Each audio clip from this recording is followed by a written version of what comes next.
Napoleon has humbugged me, by God. He has gained 24 hours' march on me. I have ordered the army to concentrate on Courtibras, but we shall not stop him there. And if so, I must fight him there, passing his thumbnail over the position of Waterloo. I have established a headquarters building in Waterloo. The Duke of Wellington explained to his top officers. I'll take up residence there. It's a flexible position. If he attacks over here, he jabbed at the map with his pointer finger, we can move swiftly in this direction over the old plank road. But if he attacks over there, he showed them, we can take the river road.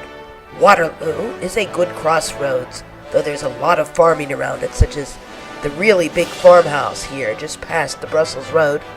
I think it's called the Huguenot Farm. It has a lot of high brick and stone walls and enclosures that could be used as a place to bivouac troops.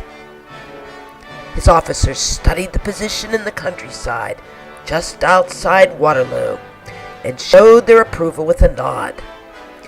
Well, I think speed is the name of the game here, the Duke suggested. I don't want Napoleon to get there before I do and take over my headquarters building first. A few officers laughed nervously. I could see him doing it. Then we would show up before dawn, and his grand army would close in around us on all sides. The Duke of Wellington visibly shuddered. I hate to think of the massacre that would ensue. Lisette was so still as she clung to the tree branch and listened outside the hotel on the Rue Montague du Parc that night of June 15th, 1815, that she did not notice that a fat night owl had landed at the end of the same branch. He hooted into the night sky so loudly that she practically jumped. Her sudden movement made the branch crack a little.